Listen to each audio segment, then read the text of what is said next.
Bawaku Allah semidu Logama Ludai Bawago Allah sende look my almin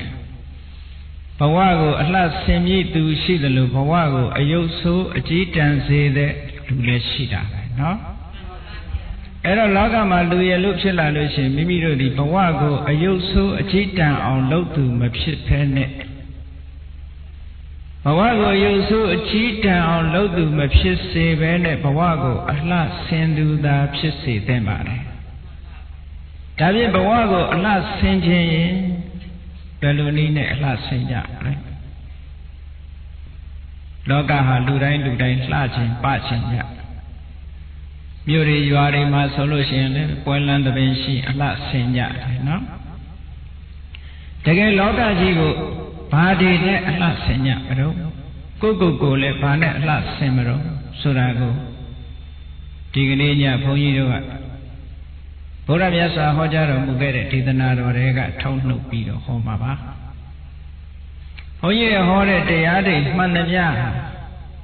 Bhoda Myasa ho ro mu ge de Tauttan takhu ku chhe pyu pi do ho ra ba Tho do le ami nama pe pi do Say when Zavaya Pia Timbia Bom Timbia Nido Sisenya A good Ignia Poya Bawago, Allah Semi do Sora Ingotra Nike Malashide Anda Tota Eri Tota ye a debe Homa, no? Era Poyo Hore de Yaham, Yaswabia Hoge de Yama. Poiro Kubai de Yamahoba, Usura. A Loga Yigo last semet to have Bepoko Mute Chimele, Sura. Look at the Chiga Chakledigo in Chia. Council log around Janjan Kanleye. Council log around Janjan Kanleye, Amang Api the D Magua. Jinya Myo Ming Alowing Allah Senja Tubawa Bawa Yigo last seme solution Namate Paloamle Council Logadan Janjan Kan Eri Account Logadan So Logadan Dinaku Janjan Kanaimu Account Logadan Shidalo So Logadan Leshide Amyasu garo sune chuma logaran kanya da lu pyo da account ne da chung lo shin miat chiat pi do ne cha da no badu ma logaran kanya da lu badu ma ma nyi bu Sipwa yi de aung myin toh tet nede lu tayaw ka nga logaran khan ne yade lu bhe ma ma pyo bu Logaran soda laba alaba Sipwa toh tet mu ko yade Panya toh tet mu ko yade Totemu manamya yashida lava. Alava sura totemu de mayashibu de soyote. Edaga alava. Yata ayata. Achayan shide, achayan mashibu. Neda patanda akeye kayade, chimwan kayade. Dukha dukha chandare senyede. Loka Dhamma Sura Loka Dhamma Ludadai Chunduyade Loka Ma Shini de Tabawa Sulubade Loka ye Tabawa Loka Dhamma Loka Dhamma Sura Pali Sagaru Chipi Loka Dhamma Telukora Dham Sura de Yama Dhambire Lu Sura Dhanjaro Tadwigu Najita Pido Yere Danda Kama Sura Pokalara Loga Danjaro Loka Tamaga Lara Shito Chow Yeto Alubiome Solution Ta Ouchaiku Mata Pido Yeme Domo Ta Ouchaiku Tede Timbido Yea Tadwine Mea Loga Dan Loga Dan Ye Devega Baro Solution Loka Tapawa Lutulu Sulubare Loka Ma Ludai Loka Ye Loka Tema Needed Ludai Ha Loka Tapawa Net Soya Mesura Yinlu Pelu Mayabu Payashin Goromia Dibilin Loka Ye Tapawa Dai လောကသားဖြစ်သည့်အတွက်လောကသဘာဝတွေဂျုံတွေ့ရလောကသဘာဝဆိုတာတခါတရံအောင်မြင်ကြီးပွားမှုကိုရတဲ့အခါရှိတယ်လို့မရတဲ့အခါလည်းရှိမယ်အချမ်းရံကြော်စောတွေများတဲ့အခါရှိတယ်လို့နည်းတဲ့အခါရှိမယ်ချီးမွမ်းခံရတဲ့အခါရှိတယ်လို့ကဲ့ရဲ့ခံရတာလည်းရှိမယ်ချမ်းသာတဲ့အခါရှိတယ်လို့ဆင်းရဲတဲ့အခါလည်းရှိတယ်အကောင်းလေးမျိုးအဆိုးလေးမျိုးလောကရဲ့သဘာဝဂျုံတွေ့ကြအဲ့လိုဂျုံတွေ့တဲ့အခါကျတော့လောကဓာတ်ကိုမခံနိုင်တဲ့ပုဂ္ဂိုလ်ကကောင်းတဲ့လောကဓာတ်လည်းမခံနိုင်ဘူးမခံနိုင်ရင်ဘာဖြစ်အကောင်းလောကဓာတ်နဲ့တွေ့တဲ့အခါကျတော့မောက်မာလာတယ်ငါလိုလူစကူရှိသေးလားဆိုပြီးလက်မထောင်းလာအဲ့ဒါလောကဓာတ်မခံနိုင်တာလို့ခေါ်တယ်နော်တို့တော့လေလောကမှာလူတွေရှိတဲ့ပုဂ္ဂိုလ်ကအောင်မြင်ကြီးပွားနေချီးမွမ်းနေခံနေရတယ်ဂုဏ်ပြုခံနေရမယ်ချမ်းသာနေမယ်အချမ်းရံနေများနေမယ်ဆိုရင်ဘယ်သူမှညီးပေါ်မရဘူးငါလောကဓာတ်ခံနေရတယ်ပြောလားပြောဘူးအစင်မပြေပြီဆိုမှဖြင့်အမလီလောကဓာတ်ပြောတာနော်အစင်မပြေတဲ့အခါမှာလောကဓာတ်လို့ပြောတာအစင်ပြေနေတာလဲလောကသဘာဝအစင်မပြေတာလဲလောကသဘာဝထိုလောကရဲ့သဘာဝတွေကြံ့ကြံ့ခံတယ်ဆိုတာဘယ်လိုခံတာတော့ကောင်းတဲ့လောကဓာတ်နဲ့တွေ့ရင်လည်းပဲမောက်မာခြင်းတက်ကြွခြင်းမရှိဘူးဆိုးတဲ့လောကဓာတ်နဲ့တွေ့တဲ့အခါမှာလည်းပဲစိတ်ပြည့်ခြင်းအားငယ်ခြင်းမရှိဘူးလောကမှာလူတွေကစိတ်ပြည့်အားငယ်လွယ်တယ်အကောင်းနဲ့တွေ့ရင်လည်းပဲဝမ်းသာလွယ်တယ်နော်စိတ်ပြည့်တာကို depression လို့ခေါ်တယ်စိတ်ပြည့်တယ်အားငယ်တယ်စိတ်ဓာတ်တွေကျတယ် depression ဖြစ်တယ်ဟိုလောကဓာတ်မခံနိုင်လို့တချို့ကိုယ်တောင်အဆုံးစီရင် depression ပြင်းထန်လာလို့ရှိတယ်လောကဓာတ်ဆိုတာအင်္ဂလိပ်လိုတော့ဒီပညာဒါနကျောင်းဆိုတော့ကလေးတွေမှတ်ရအောင်လို့အင်္ဂလိပ်စကားလုံးလေးလည်းနည်းနည်းပါးပါးထည့်ပြီးတော့ပြောပါနော်လောကဓာတ်ကိုအင်္ဂလိပ်လိုပြန်တဲ့အခါကျတော့ the nature of လောကလို့မပြန်ဘူး vicissitude လို့ပြန်တယ် vicissitude ဆိုတာအကောင်းနဲ့အဆိုးအကောင်းအဆိုးအလှဲ့အပြောင်းအနှိမ့်အမြင့်အတက်အကျ vicissitude လောကဓာတ်ဆို vicissitude up and down တခါတခါလူကထက်ရောက်တခါတခါအောက်ရောက်အဲ့ဒါတွေဂရုစိုက်เสียမလိုဘူးလောကနေတဲ့လူတိုင်းဟာနေမင်းကြီးတောင်ကြည့်ပေါ့နည်းနည်းမိုးတော့လေးရောက်တဲ့အခါနေမင်းကြီးထွက်လာညနေကျတော့ဝင်သွားတယ်မဟုတ်လားမနေ့ပိုင်းကျတော့အတက်ညနေပိုင်းကျတော့အကျအတက်အကျဆိုရှိတာအဲ့ဒါတွေကိုကြည့်ပြီးတော့တက်လာတဲ့အခါကျတော့ဟေးငါလိုလူစဖူရှိသေးလားလို့ဆိုဝမ်းသာเสียမဟုတ်ဘူးကျသွားလို့ရှိရင်လည်းဝမ်းနည်းเสียမဟုတ်ဘူးအဲ့ဒါလိုဝမ်းသာမှုဝမ်းနည်းမှုမရှိဘဲနဲ့စိတ်ဓာတ်ခိုင်မာတာကိုကောင်းဆိုးလောကဓာတ်ကြံ့ကြံ့ခံလို့ဒီလိုပြောတာနော်ကောင်းဆိုးလောကဓာတ်ကြံ့ကြံ့ခံဆိုမြတ်စွာဘုရားသခင်ကိုရောမြတ်ကသုတ်တန်တစ်ခုမှာဘယ်လိုဟောထားလောကမှာတဲ့ပုထုဇဉ်ပုဂ္ဂိုလ်တွေဟာလည်းလောကဓာတ်ဆိုတဲ့လောကသဘာဝနဲ့တွေ့ရတာပဲတဲ့အရိယသာဝကလို့ဆိုတဲ့သောတာပန်သဂရကံအနာဂံယဟန္တာဆိုတဲ့ထူးမြတ်တဲ့ပုဂ္ဂိုလ်တွေဟာလည်းလောကသဘာဝနဲ့တွေ့ရတာပဲနှစ်ဦးစလုံးဟာလောကထဲမှာနေကြတာဖြစ်သောကြောင့်လောကဓာတ်နဲ့တွေ့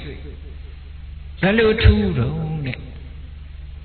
ဘာများထူးခြားချက်ရှိတော့တွေ့ကြတာချင်းတော့ထူးထူးပဲထူးခြားပုံချင်းကဘယ်လိုလောကဓာတ်အပေါ်မှာသဘောထားခြင်းกว่า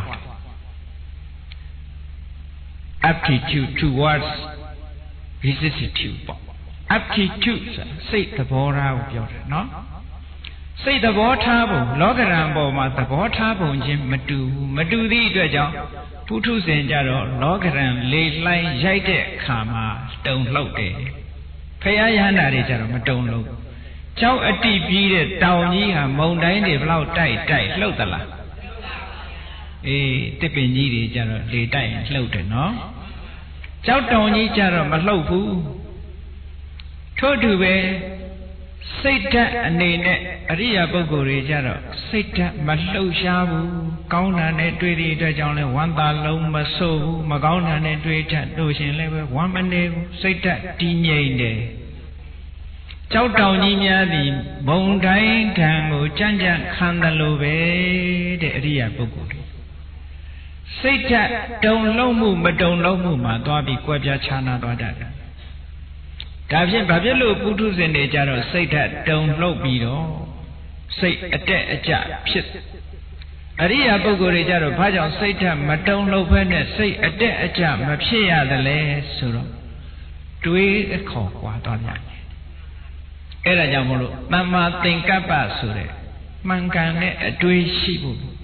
အခုလိုတရားဝဲကြီးတွေကျင်းပပြီးတရားနာကြတယ်စာပေသင်ကြားကြတယ်ဆိုတာအတွေးခေါ်မှန်ဖို့လူလောကမှာလူရည်လို့ဖြစ်လာလို့ရှိရင်တွေးတာခေါ်တာမှန်အတွေးခေါ်မှန်မှအသိဉာဏ်မှန်ကန်တယ်ဒါကြောင့်မို့အတွေးခေါ်ကွာသွားတယ်ဒါဖြင့်ပုထုဇဉ်တွေကဘယ်လိုတွေးလောကရန်နဲ့တွေးရတဲ့အခါပုထုဇဉ်တွေကစဉ်းစားလိုက်တဲ့ဖြစ်ရလေခြင်းတဲ့မကောင်းတာနဲ့တွေ့ရင်ဖြစ်ရလေခြင်းဝမ်းနဲ့စကားပြောတယ်ကောင်းတာနဲ့တွေ့ရင်ငါလိုလူစပူရှိသေးလားမတွေ့ဘူးလားအဲ့ဒါတမ်အပ်လက်မထောင်တယ်လို့ပြောတယ်လောကရန်နဲ့တွေ့တဲ့အခါကောင်းတဲ့လောကရန်တွေ့ရင်ငါလိုလူစပူရှိသေးလားဆိုတဲ့အတွေးကြောင့်စိတ်အားတွေတက်ကြွမာနတွေတက်ဟောမကောင်းတဲ့လောကရန်နဲ့တွေ့တဲ့အခါကျတော့ဖြစ်မှဖြစ်ရလေခြင်းတဲ့ဝမ်းနဲ့ပဲနဲ့ဟောဝမ်းပူနေသွား depression တွေဖြစ်တယ်အရိယာပုဂ္ဂိုလ်တွေကြတော့အတွေးခေါ်ဘလို့တွေးအေးလောကဓာတ်ဆိုတာလောကရဲ့သဘာဝလောကထဲမှာနေတဲ့ပုဂ္ဂိုလ်တွေဟာအတက်အကျအနှိမ့်အမြင့်ဆိုတာရှိစမြဲပဲနှိမ့်တဲ့အခါလဲနှိမ့်ပါစေမြင့်တဲ့အခါလဲမြင့်ပါစေဘယ်အရာမှမတည်မြဲဘူးနေမင်းကြီးတော်မှအရှိကထွက်အနောက်ဝင်တက်လာတဲ့အချိန်ရှိသလိုကျသွားတဲ့ဝင်သွားတဲ့အချိန်ရှိတယ်တို့ဟာလဲ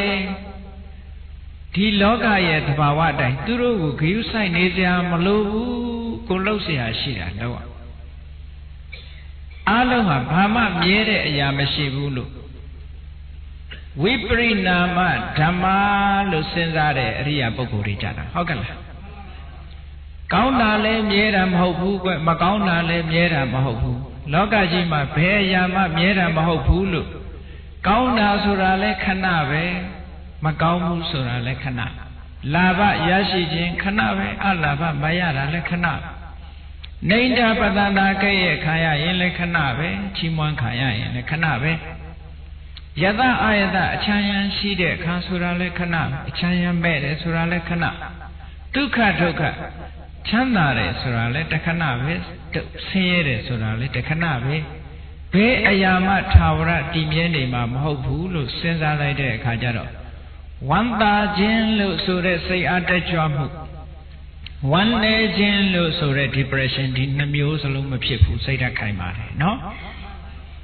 ကဲတရားချက်ကင်သူတော်စင်ပြိဿတို့အနေနဲ့ကမ္ဘာလောကကြီးကိုအလှဆင်းမယ်ဆိုလို့ရှိရင်ကိုဒီလိုစဉ်းစားပြီးလောကရန်ကြံ့ကြံ့ခံနိုင်ရမယ်တဲ့နော်ကောင်းဆိုလောကရန်ကြံ့ကြံ့ခံ၍အာမန်အပြည့်အာနဲ့မန်နဲ့လောကရန်ကြံ့ကြံ့ခံဖို့ဆိုတာပြောညံ့ညံ့နဲ့ကြံ့ကြံ့ခံလို့မရဘူးအာနဲ့မန်နဲ့ကြံ့ခံရမှာအားရှိတဲ့မန်မာနဆိုတာလောကမှာသေဝိတ္တပမာနအသေဝိတ္တပမာနထားတဲ့မာနမထားတဲ့မာနနှစ်မျိုးရှိလောကလူတွေကပြောကြတယ်အေးမာနကြီးလိုက်တာမာနကြီးလိုက်တာမာနမကောင်းဟုတ်တယ်မကောင်းတဲ့မာနတော့မကောင်းအကုသိုလ်တော့အကုသိုလ်ပဲသို့တော်လည်းရှိတဲ့မာနမရှိတဲ့မာနနှစ်မျိုးခွဲခြားပြီးတော့ကြည့်ရမြတ်စွာဘုရားသခင်ကိုရောမြတ်ရဲ့အလောင်းတော်သူမိတာယသိထားတဲ့မာနထားခဲ့သည့်အတွက်ကြောင့်ဘုရားဖြစ်တာနော်အေးဒီပင်ကရာမြတ်စွာဘုရားနဲ့တွေ့တဲ့အခါမှာမြတ်စွာဘုရားစီတပည့်ခံပြီးတော့တရားဓမ္မကျင့်ကြံကြုတ်ကုတ်အားထုတ်လိုက်မယ်ဆိုရင်ယ ahanan ဖြစ်ဖို့အလွယ်ကလေးရဲ့သို့တော်လည်းသူကယ ahanan ဖြစ်ဖို့သူများရဲ့တပည့်ခံပြီးတော့ယ ahanan ဖြစ်မယ်ဆိုတဲ့အတွေးကိုမတွေးပဲနဲ့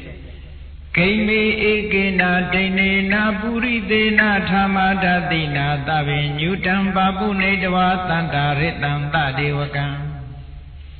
Ngalu swai tati shide puku tiaw ko tati ko miene puku tiaw thamadhati ko swan ko ti ko swan ko miene puku Ngalu swai tati ko ti de puku tiaw ko lu yong pi ro tiaw the bwa tantaya kani thwat myauk twa lo ba ceu shi Tattvaတွေကိုကဲတင်ပြီးတော့သဗ္ဗညုတဘုရားရှင်ဖြစ်ပြီးတော့တတ္တဝါတွေကိုကဲတင်မယ်ဆိုတဲ့မာမနာဒါသေဝိတ္တပမာနလို့ခေါ်တယ်နော်အဲ့ဒီမာမနာဥတည်ပြီးတော့ဘုရားလောင်းတော့ဘုရားဘဝဘုရားစုပန်ခဲ့တာဒါကြောင့်မို့လို့ထားတဲ့မာနထားရတယ်မထားတဲ့မာနကဘာတော့မိဘဆရာသမားတွေပေါ်မှာငါအမေဖေတွေကငါလောက်စမ်းတတ်တယ်ငါရဲ့အဖိုးဖွားတွေငါလောက်စမ်းတတ်ဘူးငါလို့နားမလဲဘူးသူတို့ကအတွေဘာညာနဲ့ဒီလိုမစော်ကားတဲ့ပုဂ္ဂိုလ်စော်ကားပြီးမာနထားတာမျိုးကြတယ်မထားကောင်းဘူးအဲ့ဒီမာနမျိုးอ่ะနော်လူကြီးတော်မတွေပေါ်မှာကိုယ့်ရဲ့ပတ်ဝန်းကျင်ပေါ်မှာအပေါင်းအသင်းရောင်းရင်းတွေပေါ်မှာမာနကြီးတစ်ခွဲသားနဲ့လှုပ်တဲ့မာနမျိုးอ่ะမထားအပ်တဲ့မာနအသေးဝိတ္တပမာနမထားရမယ်မာနပညာသင်္ဘောပညာသင်ဘက်တငယ်ချင်းချင်းတယောက်ကနေကြတယ်တယောက်ကမြင်တယ်ဒီကောင်သိညံ့တာပဲသူ့ကိုအထင်သေးအမြင်သေးဆိုငါကတော့လူတော်ပဲလို့ဒီလိုမာနမျိုးမထားအပ်ဘူးအဲ့ဒီမာနမျိုးသူတောင်ဆောင်ဝဲအောင်နေတာပဲငါလည်းအောင်လုပ်မယ်သူတောင်ဂုံတူးတွေနဲ့ရတာငါလည်းဂုံတူးရအောင်လုပ်မယ်ဆိုမာနမျိုးထားတဲ့တယ်အဲ့ဒီမာနမျိုးကတော့မွေးကိုမွေးရတယ်သေဝိတ္တပမာနလို့ခေါ်တယ်အဲ့ဒါကြောင့်မို့လို့အာမန်အပြည့်ဆိုတာထားတဲ့ထားလိုက်တဲ့မာနအပြည့်ဝဒီတစ်ချိန်ငါဆောင်ဝဲမအောင်နောက်တစ်ချိန်ကျတော့ဂုံတူးနဲ့အောင်စေရသူတို့တောင်တတ်သေးတာငါဘာလို့မတတ်ငါပညာနဲ့ကဘာကြောအောင်လုပ်လောကဟာလူတွေကမွေးလာကြတဲ့တတ်လာကြတာမဟုတ်ဘူးသင်လို့တတ်တယ်ငါလည်းတတ်ရမယ်ဟောဒီလိုမာနမျိုးတော့မွေးရမယ်တဲ့နော်အဲ့ဒီမာနမျိုးမှမမွေးနိုင်ဘူးဆိုရင်လောကကြီးကိုအလှမဆက်နိုင်ဘူးကိုယ့်ရဲ့ဘဝအလှမဆက်နိုင်လူညံ့ဖြစ်သွားမယ်အဲ့ဒါကြောင့်မို့လို့အာမန်အပြည့်မာနထားရမယ်မာနတွေအပြည့်အဝထားပြီးအားရှိပါရှိနေဘာလို့ရမလဲဆိုတတိမကွာပညာမျှော်မြင်တတိကောင်းကောင်းထားအရာရာမှာလှုပ်တဲ့အခါမှာကိုလှုပ်တဲ့လုပ်ငန်းပေါ်မှာစိတ်ဆိုင်ထားတာတတိလို့ဆိုတဲ့နေရာမှာပညာကြိုးစားနေတဲ့ပုဂ္ဂိုလ်တယောက်ဒီအပျော်အပါးဘက်ကိုစိတ်ကိုလွတ်လိုက်ရင်ဒါတတိလွတ်သွားတယ်လို့ခေါ်တယ်မိမိသင်ရမယ့်ပညာရက်တွေကိုစိတ်ဆိုင်ထားလို့ရှိရင်ဒါတတိရှိတယ်လို့ခေါ်တယ်နော်ပမာဒနဲ့အပမာဒပမာဒောသဗ္ဗအပမာဒောသဗ္ဗသံပတ္တိနံမူလံအပမာဒောမမိတ်မလျော်ခြင်းလို့ဆိုတဲ့အပမာဒခေါ်တဲ့တတိတရားဟာသဗ္ဗသံပတ္တိနံအောင်မြင်ကြီးပွားမှုအလုံးတို့ရဲ့မူလံအကြောင်းရင်းစင်စစ်ဧကံဖြစ်ပါပေတော့၏မြတ်စွာဘုရားကိုယ်တိုင်ကအပမာဒောအမတပဒံတတိရှင်နိဗ္ဗာန်ရတယ်လို့ဟောထားတာနော်အထက်ကရာဆရာကြီးကအပမာဒောသဗ္ဗသံပတ္တိနံမူလံနဲ့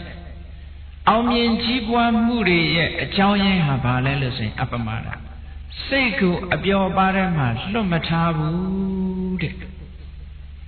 ကျောင်းသားအရွယ်လူငယ်ဆိုလို့ရှိရင်ပညာထဲမှာစိတ်အာရုံစိုက်သင်ရထားရမယ့်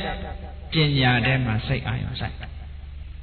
အယောင်းဝယ်လုပ်တဲ့ပုဂ္ဂိုလ်တွေဆိုလို့ရှိရင်ကိုလုပ်တဲ့လုပ်ငန်းထဲမှာစိတ်အာရုံစိုက်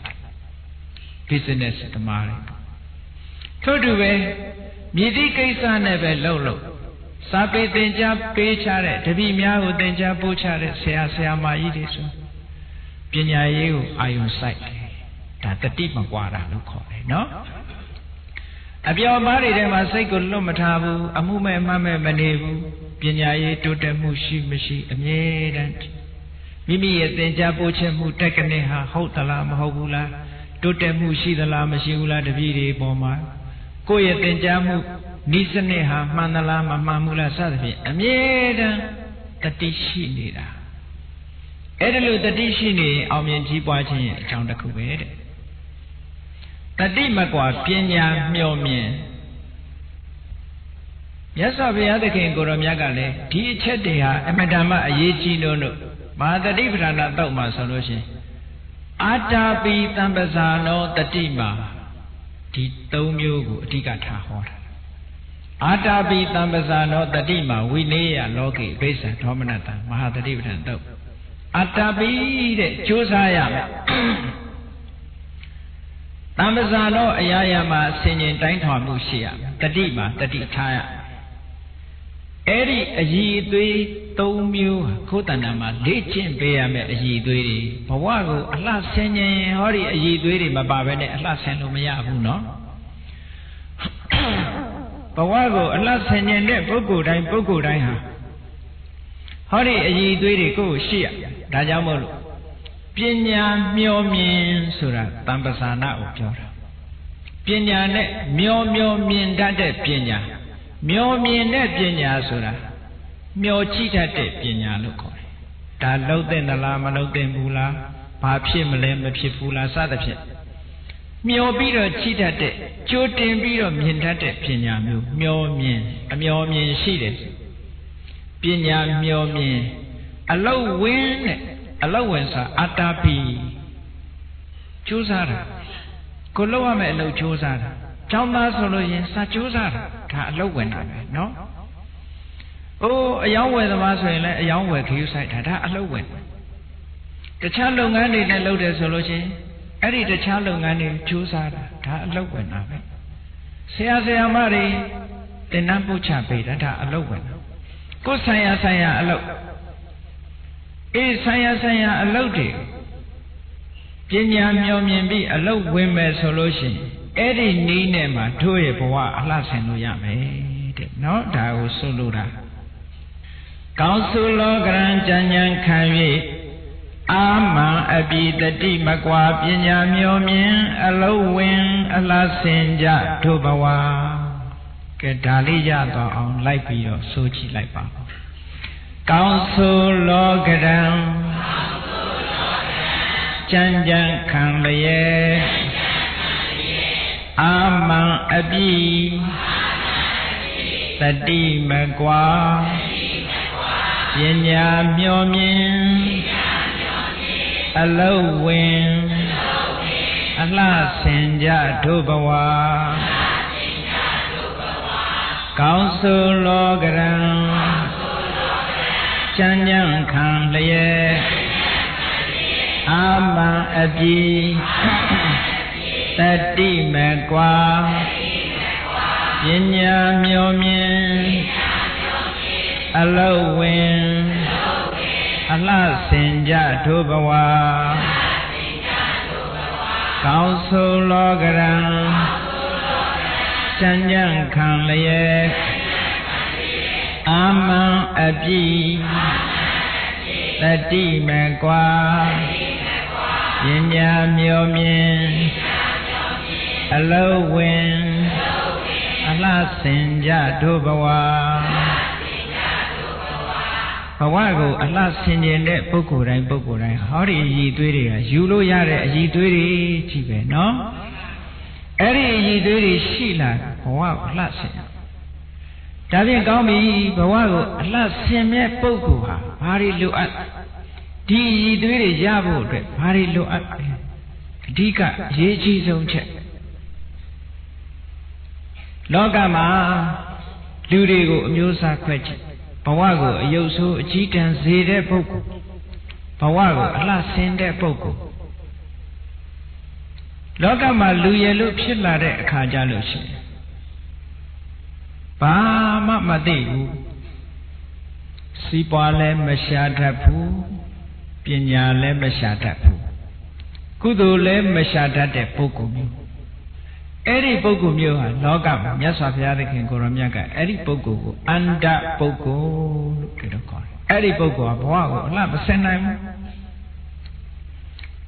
ပဂရိမျက်စိရှိပေမဲ့လို့သူဟာဘဝကိုအလှဆင်လို့မရ ပဂရိမျက်စိရဲ့အတိုင်းတာကန့်သတ်ရှိ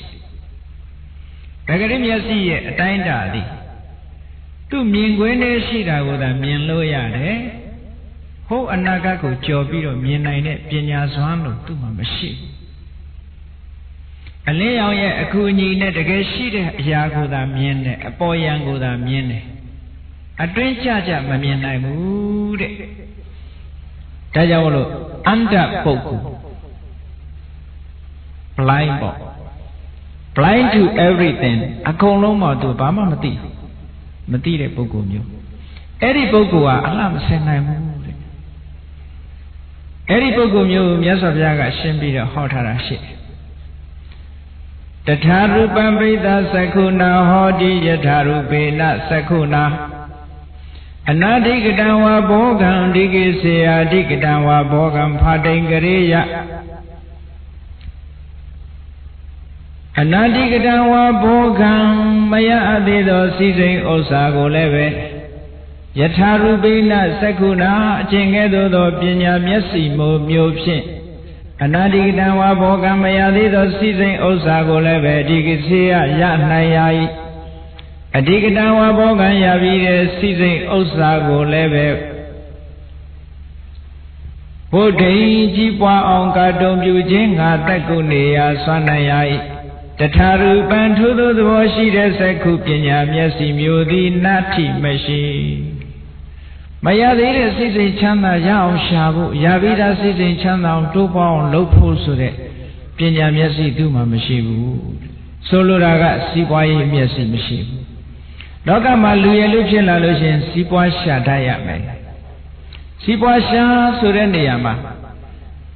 တရားနိလမပြည့်စေတဲ့စီးပွားရှာနည်းမျိုးနော်လောကမှာစီးပွားရှာတဲ့မျက်စိတစ်လုံးဟိုနာဒိတာသွားလို့ရဟိုဟာဒီဟာချီးလို့ရဟောဒီလိုပညာမျက်စိမရှိဘူးဆိုလို့ရှိရင်အမေပေးထားတဲ့မျက်လုံးနဲ့စီးပွားရှာလို့မရဘူးနော်ပညာမျက်စိလိုအပ်ဒါကြောင့်လို့ဒီမှာပညာဒါနဆိုပညာမျက်လုံးတက်ပေးနေတာပညာမျက်လုံးတက်ပေးနေတာပဂရိမျက်စိနဲ့မလုံလောက်တဲ့အတွက်ကြောင့်ပညာမျက်စိလိုအပ်တယ်ပညာမျက်စိကလည်းပဂရိမျက်စိပြီးနှလုံးရှိတယ်လို့ပညာမျက်စိကလည်းနှလုံးရှိရမယ်တစ်လုံးနဲ့မပြည့်စုံအခုနံပါတ်1မျက်စိကဘာတော့နံပါတ်1မျက်လုံးဟာမရသေးတဲ့စီစိန်ဥစ္စာကိုရအောင်ရှာတတ်တယ်ရပြီးသားစီစိန်ဥစ္စာဘလို့တိုးအောင်လုပ်ရမယ်ဆိုတာသိတဲ့ပညာမျက်စိမျိုးရှိရမယ်အဲ့ဒါမျိုးမရှိဘူးဆိုလို့ရှိရင်ဒီမျက်စိကန်းနေပြီနော်အဲ့ဒီမျက်စိကန်းတဲ့ပုဂ္ဂိုလ်လို့ခေါ်တယ်ယထာရူပိနာကျင်သူသဘောရှိသောသက္ခုနာမျက်စိဖြင့်ကုသလာကုသလေကုသိုလ်အကုသိုလ်တရားတို့ကိုဇာနေယသိရ၏သာဝိဇာနာဝိဇေပြည့်ရှိတဲ့တရားပြည့်မရှိတဲ့တရားတို့ကိုဇာနေယသိရ၏ကုသိုလ်မှန်အကုသိုလ်မှန်အကောင်းအဆိုးအကြောင်းအကျိုးခွဲခြားသိတဲ့မျက်လုံးနဲ့လိုသေးတယ်ဒါဒုတိယမျက်လုံးပထမမျက်လုံးကစီးပွားရှာတတ်တဲ့မျက်လုံးဒုတိယမျက်လုံးကအကောင်းအဆိုးအကြောင်းအကျိုးကုသိုလ်အကုသိုလ်သိတဲ့မျက်လုံးတဲ့အဲ့ဒီမျက်လုံးနှလုံးစလုံးမရှိတဲ့ပုဂ္ဂိုလ်ကို blind အန္တပုဂ္ဂိုလ်လို့ဒီလိုခေါ်တာနော် blind to everything ပဲ blind to all အလုံးကသူကကွဲနေတာသူ့ဖို့အဲ့ဒီပုဂ္ဂိုလ်မျိုးဟာဘယ်လိုပုဂ္ဂိုလ်မျိုးဖြစ်လောကကြီးမှာနှစ်ဖက်စလုံးရှုံးတဲ့ပုဂ္ဂိုလ်မျိုးခေါ်တယ်နှစ်ဖက်စလုံးရှုံးတဲ့ပုဂ္ဂိုလ်မျိုးနော်အန္တပုဂ္ဂိုလ်ဟာဥပယထကလိကဟောအန္တသဟတသက္ခုနောဟတသက္ခုနောပစ္စည်းသောပညာမျက်စိရှိတဲ့အန္တသအန္တပုဂ္ဂိုလ်မှာဥပယထနှစ်ဖက်လုံးမှာပင်လင်ကလိကဟောအရှုံးကိုသာရယူရသည်ဟောတိစင်စစ်မသွေဖြစ်ပါပေတော့၏စီးပွားရေးဘက်ကလည်းသူအရှုံးတဲ့ကုသိုလ်အကုသိုလ်ဆိုတဲ့ဘာသာရေးမျက်လုံးပညာမျက်လုံးကလည်းအရှုံးစီးပွားရှာတဲ့မျက်လုံးလည်းမရှိဘူးအကောင်းဆိုးကြောင်းကျိုးသိတတ်တဲ့မျက်လုံးလည်းမရှိဘူးမျက်လုံးနှလုံးမပါသည့်အတွက်ကြောင့်ထိုပုဂ္ဂိုလ်ကအန္တပုဂ္ဂိုလ်ပထမအစစ်ပဲပ Bagari Yalong si ne yone, Yasaviada can go to Miaga, Yasi she do Lomahobu, no? But why go last name out to Yalong alone, a maid wait and Yalong alone and Malona wood? How did Yasi Nalong she out? Nabati Yalonga, Sipa Shada and Yalong, Nabati Yalonga, Kudu Agudu, a council Quachada and Yalong. Erin Yalonga, Nalong alone, Masivu solution and up. Get the Chopo Jara. Sipa Shada de, Kudu Agudu, deep. Yalong the low machine, Edipoguja. Erago Yasaviaga, Eka Seku, one eyed man. Yalong the low nation. Era the low she needed a Pecani before, no? Yasi the low the Pecani de Pogo. Eddie Yasi the low she de Pogo, a blow don't. Tina Pudawa de Na Subaya. Kudalo hodi tangato Kamabogi samano itodo nirayan gandawa eka seku wihinyadi Yalong dalone shi de bogwa Sipwaro they shada de Dave kudu auto to madi Madidi doja Pipogo myoa Panapu taitu de swepogo Pasaya in Pio Sipaya in Pio Paloya loya Edipogo Paso kudu agudu miene Yalong do machine Tina Kuwe Chimpin Lagong Guda Gamena couches and let a niche and Lagong Mudawari na Lady seeds. Lady les up your judge and Lagong Ubaya Ubaye Macau ni Namudo Pin Come Lame couches and leme lame. Hurry needed, don't be up. Kudalo hodi tenga don kama bogi zamano tenga don siwa shabuya dwe kudalo lima chanchene eri bugu wa siwa sha tai lima chanchene bane lowa siwa ya piyo idodo niriyan gandawa eka sekhu wihinyati eka sekhu tephe myin pukko di ido ibawa ma niriyan geyedu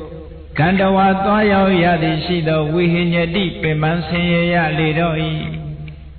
Sipwa Shadate Myalonda Kube Shibiro Kudu Agudu Sure Sita Yeya Myalo Mashiri Dwajang Lochia Lo Yada Sipwari Susa Tosipwari Dom Pyong Domo Madoya Masue Supi Tere Kajabayao Dangeja Basha Rasa Jumyoga say the Maji Leah Kalenio Romabio and Ponya, Rasa Jumyo Hapio, no? Rasa Jumyoga say the Maji Leah. How do you look? Eka Saku, Sivasha take on, a young way take on. Young that day, where that day. You may order a lake already. A lake will be the young and Kayang Kawa Malopene, Siwari P. Peter Siwari Sulajara. Te Dore Kajaro, Payao Dajaro. Tita Boy. Tita Boy of Sietu Kakan. Eddie Tita Boy out there, Katurua, Nijay Twalajara, Fabioronso. Mayambo Gita Harima, the Mena with the Mena Sa. De inye bari bonsandi mayando kada bagini turubjore sagali mayangaru ha tamena taya nilan chare ni phyin lagaw wi tamena mataya de phyin ni phyin lagaw boge sisinဥစ္စာro tan hri ma sha we su saung ke ja ya gon yi de thu nga ro sha tha ke de sisinဥစ္စာro inye twa tho pukkol ro thi Paribonsandi Tong Sway Neja Legomi, Pita Wani Slanti, Amali Duarole, and Nakan be Shalayara, Nimos on the Preceding Shabi Susan Tire. Era de could now Ludega, and Yaita can be Saneja. Mayanga Rodiga Dokaza, Sine Dokai Pagini, a Pushi Jagoni, and Ma Pichaya Legomi, one a penny. How can Shalayara, do a Rosipa Shalayara, Kaune Nine, or Magaune Neo, Yapi, or so be Sipa Shalaja. အခုတို့ရှာထားတဲ့ငွေတွေကိုအမြိုင်သားထိုင်ပြီးတော့သူတို့ကစားနေကြပြီတို့ကြတော့ဒီမဲ့ဆင်းရဲဒုက္ခခံနေကြတယ်ပြိတ္တဘွားကြောင့်ဟောပိဋကဝတ္ထုမှာပါလိုက်တာကနော်ရာဇဂိုမြို့ကဈေးတယ်မာကြီး၄ဦးပါပြိတ္တဘွားရောက်တဲ့အခါညီးတွားကြဘာဖြစ်လို့ဧကစက္ခုသူတို့ကစီးပွားရှာတဲ့အချိန်မှာမျက်စိတစ်လုံးနဲ့ရှိစီးပွားရှာတတ်တဲ့မျက်စိတစ်လုံးနဲ့ရှိပြီးတော့ကုသိုလ်အကုသိုလ်ခွဲခြားသိတတ်တဲ့မျက်စိမရှိသည့်အတွက်ကြောင့်တရားတာရောမတရားတာရောနားမလဲဘူးပတ်စံရပြီးရောဟုတ်ကဲ့အဲ့လိုပုဂ္ဂိုလ်တွေရောခုခေတ်မရှိပေဘူးလားအေးအဲ့ဒီဧကစက္ခုတွေကိုမြတ်စွာဘုရားကဣတောသောနိရယံခန္ဓဝါဧကစက္ခုဝိဟိညတိသောဧကစက္ခုထိုမျက်စိတစ်လုံးတည်းသာစီးပွားရေးမျက်စိတစ်လုံးတည်းသာရှိတဲ့ပုဂ္ဂိုလ်ဟာဣတောဤဘဝမှာနိရယံငရဲသို့ခန္ဓဝါရောက်ရသည်ရှိသောဝိဟိညတိပင်မဆင်းရဲရလေတော့ဤဒုက္ခရောက်ပြီတဲ့နောက်ဘဝချာအေးဒါကြောင့်မလို့လောကကြီးကိုအလှဆင်မယ်ဆိုရင်ဟောဒီမျက်လုံးတစ်လုံးနဲ့လည်းမရဘူးဒါကြောင့်မလို့မြတ်စွာဘုရားသခင်ကိုရောမြတ်ကဒီစက္ခုပနာအခါတော်တိထောပုရိသပုဂ္ဂလောဓမ္မလတ္တိဘောဂေဟိဓမ္မလတ္တိဘောဂေဟိတရားသဖြင့်ရအပ်သောစီစိန်ဥစ္စာတို့ဖြင့်တဒါတိတိဋ္ဌသင်္ကပောဒါနံအလူဒါနကိုတိဋ္ဌသင်္ကပောကောင်းမြတ်သောစိတ်ကူးအကြံစီသည်ရှိသည်ဖြစ်၍တဒါတိပေးလူဒီစက္ခုလို့ဆိုတဲ့စီးပွားရေးမျက်စိလည်းရှိတယ်အကောင်းဆုံးကြောင်းကျိုးခွဲခြားတတ်တဲ့မျက်စိလည်းရှိတယ်အဲ့ဒီမျက်စိနှလုံးရှိတဲ့ပုဂ္ဂိုလ်ဒီစက္ခုပုဂ္ဂိုလ်ဟာလောကမှာအကောင်းဆုံးပုဂ္ဂိုလ်ပါယထာရူပိနာကျင်သူသဘောရှိသောစက္ခုနာပညာမျက်စိဖြင့်အနာတိကတဝါဘောကံမရသေးတဲ့စီစဉ်ဥစ္စာကိုလည်းပဲအဓိကစေရရလေရ၏အဓိကတဝါဘောကံရရှိပြီးတဲ့စီစဉ်ဥစ္စာကိုလည်းပဲဖာတိန်ကြီးပွားသည်ကိုကာတုံပြုခြင်းငါတက်ကိုနေရဆွမ်းနိုင်၏တထာရူပံထိုသူသဘောရှိသောစက္ခုပညာမျက်စိသည်အတ္တထိုပုဂ္ဂိုလ်အားအဋ္ဌိရှိပါပေတော့၏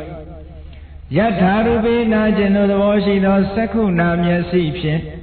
ကုသလကုသလေကုသိုလ်အကုသိုလ်တရားကိုဇာနေယသိရ၏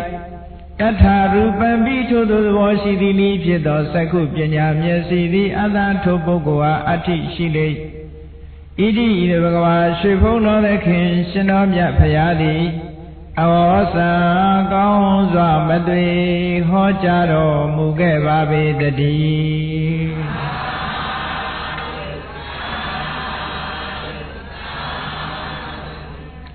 ဒီစက္ခုပညာမျက်စိနှမျိုးရှိစီးပွားရေးလည်းရှာတတ်တယ်ကုသိုလ်အကုသိုလ်လည်းသိတယ်စီးပွားရှာတဲ့အခါမှာအကုသိုလ်ဖြစ်မဲ့နည်းနဲ့မရှာဘူးကုသိုလ်ဖြစ်တဲ့နည်းနဲ့ပဲရှာတယ်မျက်စိကနှစ်ခုရှိတော့နှစ်ဖက်မျှကြည့်တတ်တာပေါ့နော်တစ်ဖက်မြင်ဆိုလို့ရှိရင်တစ်ဖက်ပဲကြည့်မယ်နှစ်ဖက်မကြည့်တတ်ဘူးဒါကြောင့်မို့လို့စီးပွားရှာတဲ့အခါမှာနှစ်ဖက်ကြည့်ပြီးတော့ရှာကုသိုလ်ပြီးမျက်စိလည်းရှိရမယ်စီးပွားရေးမျက်စိလည်းရှိရမယ်အဲ့ဒီလိုမျက်စိနှလုံးရှိတဲ့ပုဂ္ဂိုလ်ဖြစ်ဖို့လိုအပ်တယ်ဒါကြောင့်မို့လို့လောကမှာလူဟာမျက်စိနှလုံးရှိရတစ်လုံးနဲ့ရှိရင်မပြည့်စုံဘူးတဲ့မျက်စိတစ်လုံးထဲမှာရှိတဲ့ပုဂ္ဂိုလ်တွေဘာဖြစ်လဲမျက်ကန်းပုဂ္ဂိုလ်တွေရောဘာဖြစ်လဲဆိုတော့စဉ်းစားကြည့်စီးပွားရေးလည်းမရှာတတ်ဘူးပညာရေးမျက်စိလည်းမရှိဘူးကုသိုလ်အကုသိုလ်လည်းမရှိဘူးဆိုတဲ့ပုဂ္ဂိုလ်ဒီကနေ့ခေတ်မှာလည်းရှိတယ်မြတ်စွာဘုရားလက်ထက်တုန်းကလည်းရှိခဲ့တယ်ဗာရာဏသီပြည်ကတထေသားတဦးမိဘတွေတိတ်တတိထားဖို့ကောင်းတယ်တထေသားတဦးနဲ့တထေသမီးတဦးမိဘတွေရဲ့စိတ်ကူးခြင်းတူတယ်တထေသားရဲ့မိဘကလည်းချမ်းသာလိုက်တာချစ်ချစ်တဲ့တထေသမီးရဲ့မိဘတွေကလည်းသိချမ်းသာသူတို့ကဘယ်လိုတွေ့တုံးဆိုဒီလောက်တို့အိမ်မှာဂရေ40တို့ဂရေ80တို့ကျွယ်ဝတဲ့ပစ္စည်းဥစ္စာသားလေးကတယောက်တည်းဟိုတစ်ဖက်ကလည်းသမီးလေးကတယောက်တည်း ဘယ်လိုမှစားမကုန်တော့အပင်ပန်းခံပြီးတော့ကြောင်းမထားတော့ပါဘူးပညာသင်မလွတ်ဘူးအိမ်မှာပဲအိုးမကွာအိမ်မကွာနေပျော်ချင်တိုင်းပျော်အေးငါသားလေးပျော်ပျော်နေတတ်အောင်ငါသမီးလေးပျော်ပျော်နေတတ်အောင်အိမ်ခေါ်ပြီးစံတရားဆရာနဲ့စံတရားတီးတင်စောင်းဆရာခေါ်စောင်းတီးတင်ပြီးအဆိုအကဒါတော့ပဲတင်စိတ်ပျော်ဖို့အတွက်ဟုတ်ကဲ့အယောင်ဝယ်ကိစ္စလည်းဘာမှတင်မပေးဘူးပညာရေးဆိုဘာမှတင်မပေးဘူးစိတ်ပျော်ဖို့အတွက်ဆိုဓာယုံကရယုံတီးထမှုတ်တတ်ဖို့အဲ့ဒါတွေကိုတင်ပေးတာနောက်ကြတော့တထေးသားနဲ့တထေးသမီးအိမ်တော်ရသားချလိုက်မိဘတွေကမခိုင်းရဲ့မပြုရဲ့သူတို့နှစ်ဦးအေးအေးဆေးဆေးချမ်းချမ်းသာသာနေကြတယ်မိဘတွေရှိတုန်းကတော့မိဘတွေကပဲစီးပွားရေးတွေစီမံအုပ်ချုပ်သွားကြတာကိုနောက်မိဘနှစ်ပါးနှစ်ဖက်မိဘတွေမျက်ွယ်ပြုသွားတဲ့အခါကျတော့တထေးသားရဲ့စီးပွားရေးတထေးသားဘက်ကမိဘဘက်ကစီးပွားရေးတွေတထေးသမီးမိဘဘက်ကစီးပွားရေးတွေဟောစီးပွားရေးနှစ်ခုဥဆောင်ကြရတော့မယ်သူတို့အားမလုပ်တတ်တော့အဲ့ကျနော်ဘာဖြစ်လို့တော့ blind to everything ဘာမှသူတို့မှပညာမျက်စိမရှိဒီစီးပွားဥစ္စာတွေဘာလုပ်ရမလဲဘယ်လိုတိုးတက်အောင်လုပ်ရမလဲဘယ်လိုထိန်းသိမ်းရမလဲဘာဆိုဘာမှမသိသူတို့သိတာပါလားဘယ်လိုသချင်းဆိုရမလဲစံတရားဘယ်လိုတီးရမလဲစောင်းဘယ်လိုတီးရမလဲဒါတော့ပဲသိတယ်အဆိုအကလေးလောက်ပဲသူတို့သိတယ်ဒီပြင်ဘာမှမလုပ်တတ်တဲ့အခါကျတော့မိဘလက်ထက်ကရှိတဲ့ပစ္စည်းတွေသုံးလိုက်ဖြုံးလိုက်ကြတာနောက်ဆုံးကျတော့ဘယ်လိုအခြေအနေရောက်သွားလဲအေးပစ္စည်းချမ်းသာလို့တထေးရာထူးတော့ရဘယင်ကြီးစီသွားပြီးတော့တထေးဆိုတာဘယင်ကြီးစီသွားပြီးတော့နေ့စဉ်တွေ့ရတရက်တော့ဒီတထေးသားဘယင်ကြီးစီသွားပြီးတော့ပြန်လာတဲ့အခါမှာလမ်းဘေးကသူ့ကိုဘသူတွေကမိတ်ဖွဲ့တယ်ဆိုအတောက်စားသမားတွေကမိတ်ဖွဲ့အရက်သမားတွေကမိတ်ဖွဲ့သူတို့ကအကြံဉာဏ်နဲ့ဟောဒီတထေးကသိချမ်းသာတယ်ဘာမှလည်းအတိညာမရှိဘူးတို့သူ့မိတ်ဖွဲ့သူသာအတောက်စားဝါသနာပါလာလို့ရှင်တို့ကောင်းကောင်းတောက်ကောင်းကောင်းစားရမယ်ဟောသူတို့စိတ်ကူပါဟုတ်ကဲ့အဲ့ဒါနဲ့တထေးသားပြန်လာတဲ့အခါသူတို့ကအရက်ခွက်ကလေးတွေမြောက်ပြီးတော့ပေါ့ခုခေတ်လို့ဆိုရင် dose လောက်ကြတာပေါ့ဟုတ်လားဆုတောင်းကြတထေးသားလည်းသူ့နောက်ကပါလာတဲ့သူ့ရဲ့ PA ပေါ့လေအဲ့ဒီလူကိုမေးလိုက်တယ်သူတို့ဘာတွေပြောနေကြဘာတွေတောက်ကြတာတော့ကွာဆိုတော့အဲ့ဒီလူကဘာပြောတော့ဆိုသူတို့တောက်တဲ့အရာဟာကမ္ဘာလောကမှာအကောင်းဆုံးအရာတစ်ခုသူတို့တောက်နေကြအဖျော်ရမကထဲမှာတော့အကောင်းဆုံးအဖျော်ရမကလူဖြစ်လို့မှအဲ့ဒါလေးတောက်မကြည့်လို့ရှိရင်လူဖြစ်ကြိုးမနှက်ဘူးအဲ့ဒီလူလည်းငွေထိုးထားသလားမသိဘူးနော်အဲ့ဒီလိုတထေးသားကိုပြောလိုက်တဲ့အခါကျတော့စိတ်ဝင်စားသွားတယ်ဟေးဒါလောက်ဆန်းတဲ့ဒါလောက်မင်းပြောတဲ့အယတ္တရှိတဲ့ဒီအဖျော်ရမကဆိုတာငါမတော့ဘူးပါဘူးနည်းနည်းလောက်ယူစမ်းပါကွာမင်းပြောသလိုဆိုလူဖြစ်ကျိုးတောင်မနှက်ဘူးဆိုတော့ကဲငါလူဖြစ်ကျိုးနှောက်နည်းနည်းမြည်ကြည့်အောင်မယ်ဆိုအဲ့ဒါလို့မြည်ကြည့်ရင်ကနေနောက်ပြီးတော့အယတမဘွားရောက်သွားတယ်ဆိုတာအယတမဘွားရောက်သွားတာထုံးစံတိုင်းသိတဲ့အတိုင်းပဲလေအယတမဘွားရောက်သွားတဲ့အခါကျတော့ခုနကအရက်တောက်တဲ့လူတွေအားလုံးဟာသူ့စီကိုမြောက်ပင့်ပြီးတော့ဝိုင်းတောက်လိုက်ကြစားလိုက်ကြတာခုနတုန်းကခုခေတ်လို့ဆိုလို့ရှိရင်ပေါ့အဆိုတော်တွေခေါ်ကခိုင်းတချင်းဆိုခိုင်းပန်းကုန်းတွေစွတ်ဟာလားစုတွေချနဲ့အဲ့ဒါလို့ပြောချင်တိုင်းပြောတောက်ချင်တိုင်းတောက်စားချင်တိုင်းစားလိုက်တာမိဘဘက်ကပါတဲ့ပစ္စည်းတွေကုန်မကုန်နိုင်ဘူးလို့ရင်ထင်ထားတာနော်အေးထို့တူပဲကုန်တဲ့အခါကျတော့ခုနကတထေးသမီးဘက်ကပါတဲ့ပစ္စည်းတွေနဲ့ဆက်ပြီးတော့ဖြုံးပြန်လိုက်တာအဲ့ဒါလည်းကုန်သွားရောရှိသမျှပစ္စည်းတွေအကုန်ကုန်တဲ့အခါကျတော့ဘာတွေလုပ်ခြံတွေလယ်တွေမြေတွေအကုန်လုံးရောင်းပေါင်ပြီးတော့တောက်စားပြလိုက်တာနောက်ဆုံးဟာတထေးကြီးနဲ့တထေးကတော့ခွက်လက်ဆွဲပြီးတောင်းစားရတဲ့ဘဝရောက်သွားတယ်အန္တပုဂ္ဂိုလ်တွေကဘဝကိုအလှမစင်နိုင်ဘူးဘဝအကြီးတန်းတယ်ဟုတ်ကဲ့အဲ့ဒါကြောင့်မို့လို့မြတ်စွာဘုရားသခင်ကိုရောမြတ်ကဟောထားတာ Asritawa Vyama Sariyam Alada Yupanetana Bhavasura Yala de Achema Acheni Alolaware Asritawa Vyama Sariyam Alada Yupanetana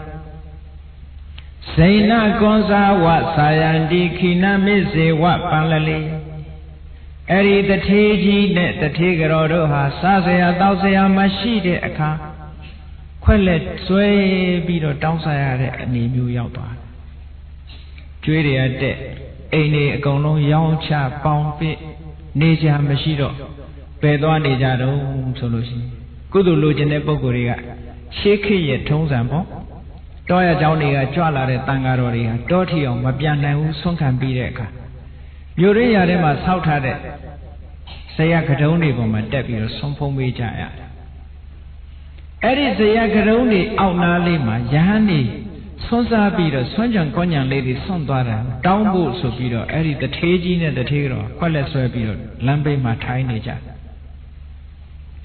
Sipole Mashada Bama Ajanyan Lemeshi now so a Qualet Soy Downsa Yes, I'll be other King Goromiaga She Anandane Song and Joy Erina Yautara Yautara Yasavia the Taji Lemia Chibi Pion Light Yasavia Piones or a David sheet, no? Yasavia Pion Light House she Ananaga the Tipu Light Simpiari the Taji the Tigro Powaga Lade the Ramsari Chibi Piona Pelu Chaumanas Yasavia Ananade Akayeda Pinyamyasi Shibiro, Patama Ayuema, Sipua Pie on Josa Limesoin, Hori the tea, Sani Mauna, Tinagama, Patama ran the Tipima. Patama Ayuema Josa, Patama ran the Tipit, no? Ing a very boguri the dita. Pinya Josa Rekama, Nere, Chain Josama, Tatan Yaute, Ayueloma Majosane, no?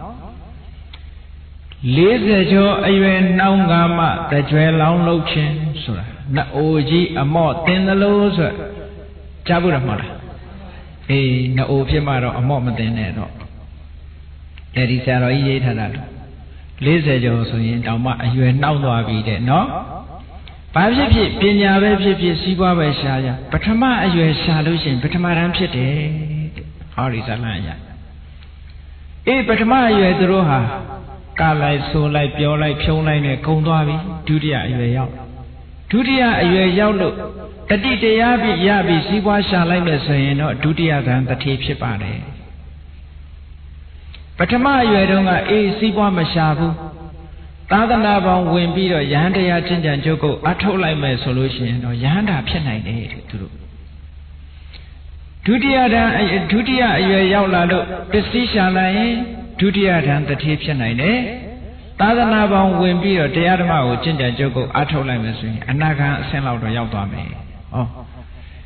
Horizalango, Yasavia made no Mura, Chile Messu. The PV yoke Tare so that the Pong. How come? Patama, you Josara, the Dudia, you Josara, a Semamino, Patama, you Josama, Mienzo Yahane. Oh, Tadia, you. Patama Ayuele Londavi, Dudia Ayuele Londavi, Tatia Ayue Yaudu, Tatia Ya, Adidia Yabido, Sipa Shalai Tatia Dan the tail out of China needed. Patama Ramajebu, Dudia Ramajebu, Tatia sent out of Yahande. Tadanava Wimbido, Yandia Chija Joko, Atola Messin, Tatavan out of China needed. Oh. Tama Bega let social ne Tatia Ayue Sura. Jaja can do the break that do dignity, Kitia Dan, and trap your pure solution. The Nigani, those and a tone nickel, but my you look for it, no? Those are Ligani, Chaucer Chop. Dudia. Chaucer Kongani video attack, Tatia, you look for it. Eddie, you don't my pine chart had a die. But my you those that don't need train. See why shine, live on me cheap one and eh? Pinya, then you let it down. The other machine and Joko Atome solution level at Tanza Yanai. Dudia sent Dudia, you a Yaudavi, that those at Jodavi, those and the lane and who were Yaudavi solution. Dudia Dan Lau Pepito made. ဒါကြောင့်မို့လို့လူတွေရဲ့အရွယ်ဟာရုပ်လျော့သွားတာဒါဘာကြောင့်ရုပ်လျော့လဲဆိုအရွယ်ကရုပ်လျော့သွားသည့်အတွက်ကြောင့်အည်အသွေးတွေလည်းရုပ်သွားတယ်ဆိုတဲ့အဓိပ္ပာယ်ကိုပြောတာနော်လွတ်အပ်တဲ့အည်အသွေးတွေရှိမှထိုအည်အသွေးကိုအသုံးချမှအောင်မြင်ကြီးပွားနိုင်တာတတိယအရွယ်ရောက်တဲ့အခါအည်အသွေးတွေကအများကြီးရော့သွားအခုအာနန္ဒာဟောဒီတထေးကြီးဇနီးမောင်နှံဟာပထမအရွယ်လဲလွန်သွားပြီတဲ့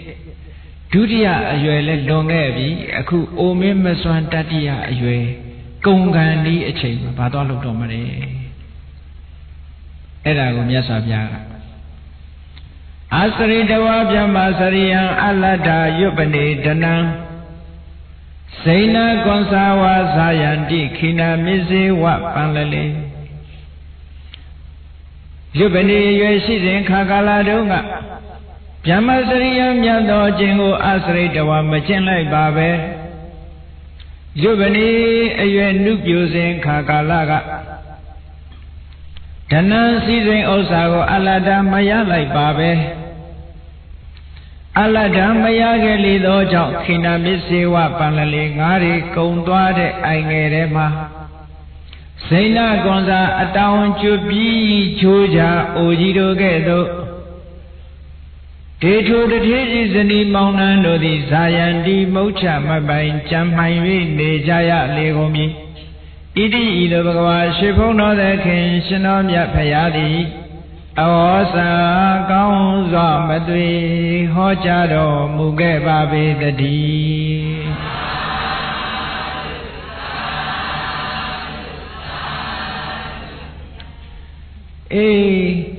ငါးတွေကုန်းနေတဲ့အိုင်ငယ်လေးထို့အိုင်လေးကရေတွေလည်းခမ်းပြီးငါးတွေလည်းကုံသွားပြီတခြားအိုင်ကိုရွှေ့ဖို့ရာအတွက်အတောင်တွေကလည်းကျွတ်ကုန်ဂျိုးကြအိုကြီးမပြနိုင်တော့ဘူးမပြနိုင်တော့စားစရာကလည်းမရှိအတောင်ကျွတ်လို့တခြားလည်းမပြောင်းနိုင်ဟောဒီတထေးကြီးဇနီးမောင်နှံဒီအခြေအနေမျိုးရောက်သွားပြီလို့ဆိုတာနော်အန္တပုဂ္ဂိုလ်ရဲ့လမ်းဆုံးဟာအဲ့ဒီတိုင်းပဲဒါကြောင့်မို့လို့လောကကြီးကို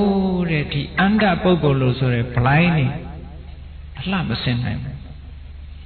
အန္တပုဂ္ဂိုလ်အလှမစင်နိုင်တယ်လို့ပဲမျက်စိတစ်ဖက်သာရှိတဲ့ပုဂ္ဂိုလ်ဟာလည်းပဲလောကကိုအယုတ်ဆိုးအချီးတန်စေတဲ့ပုဂ္ဂိုလ်စီးပွားရှာတယ်ရှားတဲ့နည်းနဲ့လှုပ်တယ်မကောင်းတဲ့နည်းနဲ့လှုပ်တယ်မဟုတ်တာတွေနဲ့လှုပ်တယ်လောကကြီးကိုအယုတ်ဆိုးအချီးတန်စေတဲ့ပုဂ္ဂိုလ်တွေအန္တပုဂ္ဂိုလ်ကလည်းအယုတ်ဆိုးအချီးတန်စေတယ်ဧကစက္ခုဆိုတဲ့တစ်ဖက်မြင်ပုဂ္ဂိုလ်တွေကလည်းလောကကြီးကိုအယုတ်ဆိုးအချီးတန်စေတယ်ဒွိစက္ခုလို့ဆိုတဲ့မျက်စိနှစ်ဖက်အမြင်ရှိရအဲ့ဒီအမြင်ရှိတဲ့ပုဂ္ဂိုလ်မှစီးပွားလဲရှာတတ်တယ်ကုသိုလ်လဲလုပ်တတ်တယ်စီးပွားရှာတတ်တဲ့အတွက်ကြောင့်သူ့ဘဝမှာတင်းအောင်တင်းနေရှိကုသိုလ်လုပ်သည့်အတွက်ကြောင့်ဟုတ်ကလားပတ်ဝန်းကျင်မှာတာတော့တာယာဖြစ်စီလောကကြီးကိုအကျိုးပြုတဲ့လုပ်ငန်းတွေလုပ်တယ်ဒွိစက္ခုပနာအခါတော်တိထောပုရိသပုဂ္ဂလောဓမ္မလတ္တိဟိဘောဂေဟိတရာတိတိဋ္ဌသင်္ကပ္ပောဓမ္မလတ္တိဟိဘောဂေဟိဥဋ္ဌာနာတိကတံတနံတရာတိတိဋ္ဌသင်္ကပ္ပောအပြေကမနသောနရောဥပေတိပတ္တကံဌာနံယထကန္တဝါနာသောစရိမြတ်စွာဘုရားသခင်ကိုရောမြတ်ကဒွိစက္ခုပုဂ္ဂိုလ်နဲ့ပတ်သက်ပြီးတော့ဒွိစက္ခုပနာအခါတော်တိထောပုရိသပုဂ္ဂလောဒွိစက္ခုပညာမျက်စိနှလုံးရှိတဲ့ပုဂ္ဂိုလ်တိထောပုရိသပုဂ္ဂလောမြတ်ဆုံးပုဂ္ဂိုလ်ဟူ၍တထာဂတိနမြတ်စွာဘုရားသခင်ကိုရောမြတ်သည်အခါတော်ကောင်းစွာမသွေဟောကြားတော်မူအပ်ပါ၏သောထိုမျက်စိနှလုံးအမြင်ရှိတဲ့ပုဂ္ဂိုလ်သည်ဓမ္မလတ္တိဟိဘောဂေဟိတရားသဖြင့်ရရှိသောစည်းစိမ်ဥစ္စာတို့ဖြင့်ဓမ္မလတ္တိဟိဘောဂေတရားသဖြင့်ရရှိအပ်သောစည်းစိမ်တို့ဖြင့်ဘောဂံစည်းစိမ်ဥစ္စာကိုပရိပုံစတိသုံးဆောင်ရလေတော့၏ဥဋ္ဌာနာတိကတံတနံထကြွလုံးလဝိရိယဖြင့်ရရှိရတဲ့တဏံဥစ္စာကိုဥဋ္ဌာနာတိကတံထကြွလုံးလဝိရိယဖြင့်ရတဲ့တဏံဥစ္စာကိုတိဋ္ဌသင်္ကပ္ပောထူးမြတ်တဲ့ကောင်းမြတ်တဲ့အကြံစီရှိသည်ဖြစ်၍ဌာနံတရာတိအလှပေး၏ စီးပွားလည်းရှာတတ်တယ်စီးပွားတွေရလာတော့ရလာတဲ့တရားသဖြင့်ရတဲ့ကြိုးစားရှာဖွေထားတဲ့ပစ္စည်းဥစ္စာတွေနဲ့လောကကြီးကိုအကျိုးပြုတယ်နော်အလူဒါနပေးတဲ့လောကကြီးကိုအကျိုးပြုတယ်တရာတိတိထသင်္ကပ္ပောအဗျက်ကမာနသောနရောအဗျက်ကမနာသောပြန်လွင်သောစိတ်ဓာတ်ကင်းသည်ဖြစ်ဖြစ်အဗျက်ကမနာသောပြန်လွင်ခြင်းကင်းသောစိတ်ရှိသည်ဖြစ်ဖြစ်ဒါနံတရာတိအလှပေးသောထိုတွိစကုပညာမျက်စိနှလုံးရှိတဲ့ပုဂ္ဂိုလ်ဟာဥပေတိဗတ္တကံဌာနအလွန်တရာကောင်းမြတ်လာတဲ့နတ်ပြည်အယတုသာလင်ကပ်ရောက်ရပါပေတော်ဤဟု၍ဘဂဝါရှိဖုံးတော်သခင်ရှင်တော်မြတ်ဖရာသည်အဝေါစာကောင်းစွာမသွေဟောကြားတော်မူခဲ့ပါပေတည်း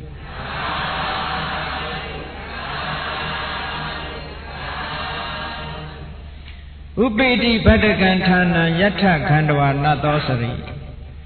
အပူပန်မရှိတဲ့နေရာမျိုးရောက်ရတယ်ဒီဘဝမှာလည်းပဲစီးပွားရေးမျက်စိရှိသည့်အတွက်ကြောင့်စီးပွားရှာတတ်တယ်ရလာတဲ့စီးပွားတွေကိုလည်းပဲစိတ်ကူးကောင်းကောင်းနဲ့လောကကြီးကိုအကျိုးပြုတဲ့ဌာနမျိုးတွေလုပ်တယ်အဲဒါကြောင့်မလို့ထိုပုဂ္ဂိုလ်ရဲ့နောက်ဘဝဟာလည်းပဲအပူပန်စရာမရှိတဲ့ကောင်းမြတ်တဲ့ဘဝကိုရောက်ရတယ်အဲတော့လောကကြီးမှာပုဂ္ဂိုလ်၃မျိုးဒီတုတ်တံမှာမြတ်စွာဘုရားဟောတာပလိုင်းလို့ခေါ်တဲ့စီးပွားရေးမျက်စိလည်းမရှိဘူးကုသိုလ်အကုသိုလ်ခွဲခြားသိတဲ့မျက်စိလည်းမရှိဘူးအဲ့ဒီပုဂ္ဂိုလ်ကတယောက်အန္တစီးပွားရေးမျက်စိတစ်မျိုးသာရှိပြီးတော့ကုသိုလ်အကုသိုလ်ခွဲခြားသိတတ်တဲ့မျက်စိမရှိဘူးဒွိစကုတဲ့စီးပွားရေးမျက်စိလည်းရှိတယ်ကုသိုလ်အကုသိုလ်ခွဲခြားသိတဲ့မျက်စိလည်းရှိတယ်အဲ့ဒီပုဂ္ဂိုလ်ဒီသာလင်လောကမှာအမြင့်မြတ်ဆုံးပုဂ္ဂိုလ် ideal person လို့ခေါ်တယ် ideal person လောကမှာထူးခြားတဲ့ဘဝကိုအလှဆင်တဲ့ပုဂ္ဂိုလ်ဆိုတာဒွိစကုပုဂ္ဂိုလ်ဖြစ်အမေမွေးပေးလိုက်တဲ့မျက်လုံးနှလုံးနဲ့မဟုတ်ဘူးတဲ့စီးပွားရေးမျက်လုံးရှိရမယ်ကုသိုလ်ရေးမျက်လုံးရှိရမယ်ယနေ့ခေတ်အနေနဲ့ပြောမယ်ဆိုရင်စီးပွားရေးလည်းလုပ်တယ်ဘာသာရေးလည်းလုပ်တယ်ပေါ့ဟုတ်ကဲ့စီးပွားရေးမျက်စိလည်းရှိတယ်ဘာသာရေးမျက်စိလည်းရှိတယ်နှစ်ဖက်စလုံးတော်တယ်စီးပွားရှာတဲ့ဘက်မှာလည်းပဲအတော်ရှာတတ်တယ်ဘာသာရေးကိစ္စတွေလည်းပဲဆောင်ရွက်တတ်တယ်ဆိုဟောအဲ့ဒီပုဂ္ဂိုလ်ကဒွိစကုပုဂ္ဂိုလ်အန္တိသဧကသကုံသအာရကပရိဝေစေယဒွိစကုံပါဏာသေဝေထတိထံပုရိသပုဂ္ဂလံဒီတစ်ဖက်မြင်ပုဂ္ဂိုလ်မျိုးကို၎င်းအာရကပရိဝေစေယဝေဝေကရှောင်ရမယ်အဲ့ဒီပုဂ္ဂိုလ်မျိုးကိုယ်တိုင်လည်းမဖြစ်စေနဲ့ဟုတ်ကဲ့အဲ့ဒီပုဂ္ဂိုလ်မျိုးမဖြစ်အောင်ပညာသင်ကြားရတဲ့ကလေးတွေကျောင်းနေတယ်ဆိုတာအဲ့ဒီပုဂ္ဂိုလ်မျိုးအဖြစ်ကလွတ်အောင်လုပ်နေတာဟုတ်ကဲ့အာရကပရိဝေစေယဝေစွာရှောင်ကျင်ကြရမယ်ဝေစွာရှောင်ရမှာဖြစ်တယ်ဒွိစကုံပါဏာသေဝေထတိထံပုရိသပုဂ္ဂလံတိထံအမြတ်ဆုံးသောဝါချီးမွမ်းတိုက်ပုရိသပုဂ္ဂလံပုဂ္ဂိုလ်လို့ဆိုရတဲ့ဒွိစကုံပါဏာမျက်စိအမြင်နှစ်ဖက်ရှိတဲ့ပုဂ္ဂိုလ်မျိုးကိုသေဝေထမိမိကိုယ်တိုင်လည်းဖြစ်အောင်ထိုပုဂ္ဂိုလ်မျိုးကိုမိဝေပေါင်းသင်ရ၏ဣတိဤဘဂဝါရှိဖုံးတော်သခင်ရှင်တော်မြတ်ဖရာသည်အဝေါစာကောင်းစွာမသွေဟောကြားတော်မူခဲ့ပါပေတည်း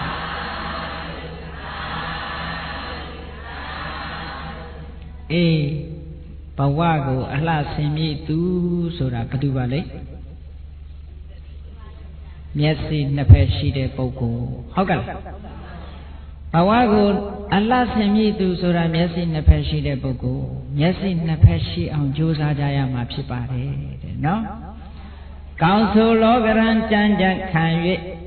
အာမံအပိတတိမကွာပညာမျောမြင်လုံးဝင်အလှဆင်ကြတို့ဘဝဒါကြောင့်မို့တရားချစ်ခင်သူတော်စင်ပြိဿပေါင်းတို့သည်